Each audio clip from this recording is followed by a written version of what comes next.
ఈరోజు చరిత్రను స్మరించుకోవాల్సిన విషయం ఎంతో ఉంది. చరిత్ర ఐదే నిమిషాలు 1750లో బ్రిటిష్ వారు భారతదేశం గడిచారు.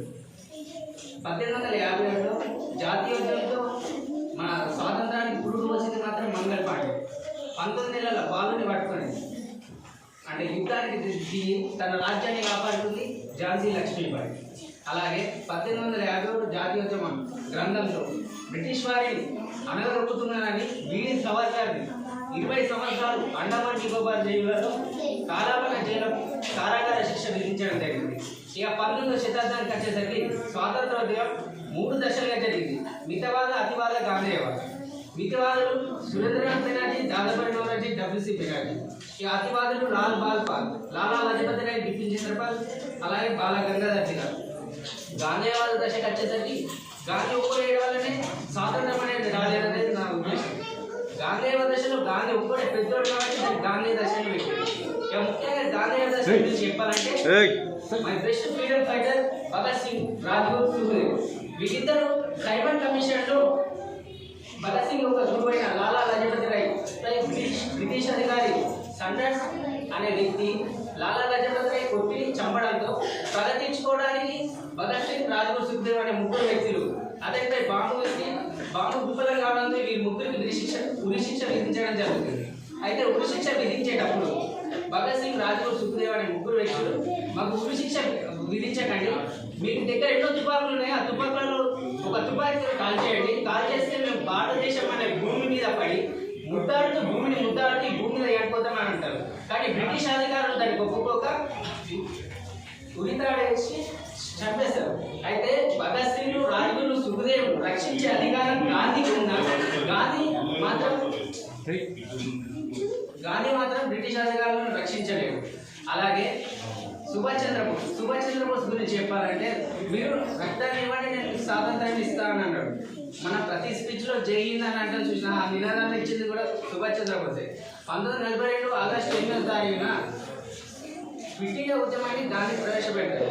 అయితే ఆ ఉద్యమాన్ని ప్రారంభించినప్పుడు మన స్వాతంత్ర సమర యోధులు అందరూ అరెస్ట్ అయితే ఒకే ఒక మహిళ అరుణ ఆసఫ్ ఆ ఉద్యమాన్ని నడుపుతుంది.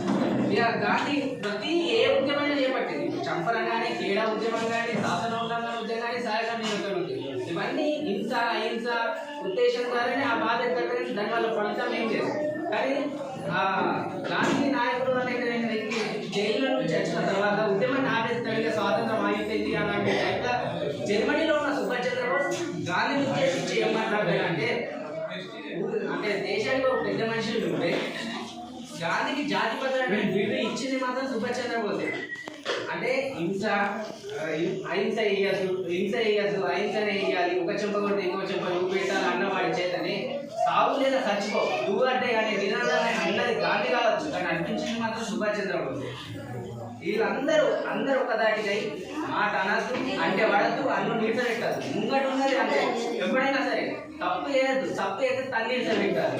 అటు తెల్లోడైనా నల్లోడైనా పుట్టోడైనా పొడోడైనా అని వాళ్ళ హక్కుల వరకు ఫైట్ చేసింది. కాబట్టి ఈరోజు 1940 ఆగస్టు 15 నాడు స్వాతంత్ర కారణం ఏంటంటే అభిజిత్ ముహూర్తం 1940 ఆగస్టు 14 రాత్రి 11:50 నుంచి 12:49 వరకు ఉంది అని మన జ్యోతిష్యులు బ్రిటిష్ అధికారులకు వివరిస్తే ఆ అభిజిత్ ముహూర్తంలో శ్రీరామచంద్రుడు జన్మించడం వల్ల మళ్ళా 1947 ఆగస్టు 15 బ్రిటిష్ అధికారులు లక్కీ డే అవ్వడం వల్ల మనకు స్వాతంత్రం అనేది ఇవ్వడం జరిగింది. ఇక స్వాతంత్రం అనేది ఎంత జరిగిందో తెలంగాణ కూడా ఉద్యమం అలానే జరిగింది. 3 దశలుగా జరిగింది. మితవాద, అతివాద, గాంధేయవాద జరిగినప్పుడు స్వాతంత్రం దినోత్సవం 1945 నుంచి 70 వరకు ఒక దశ, 70 నుంచి 90 వరకు ఒక దశ, 90 నుంచి 2014 వరకు ఒక దశ. అయితే సాయుధ రైతాంగ పోరాటంలో తొలి అమరుడు జొడ్డి కొమరయ్య. అయితే సాయుధ రైతాంగ పోరాటం భూమి కొరకు, భుక్తి కొరకు, విముక్తి కొరకు జరిగితే ఆ పోరాటంలో అంటే తన ప్రాణాన్ని సైతం లెక్క చేయకుండా తన భూమి కొరకు పోరాడి వేరే రామచంద్ర రెడ్డిని పోరాడి తన భూమిని సంపాదించుకునేది చాకలి అయ్యమ్మ. తర్వాత 1969 ఉద్యమంలో పులిశెట్టి రామదాస్ అనే వ్యక్తి కొత్తగూడెం థర్మల్ ప్లాంట్లో ఉద్యోగుల కొరకు అంటే రాకపోవడంలో జరిగే ప్రతి ప్రతి ఒక్క సభ్యులు పాల్గొని దాన్ని విజయవంతం చేసి చుట్టూ గ్రామాలకు ఆదర్శం నిలవాలని నా కోరిక. అలాగే ఇక పాఠశాల వివరణ గురించి చెప్పాలంటే మేడం మీరు అంటే ప్రైవేట్ స్కూళ్ళ క్యాన్వసింగ్ లేనట్టు మీరు కూడా ఒక 5 రోజులు క్యాన్వసింగ్ ఊళ్ళేకి వస్తే బాగుంటుందని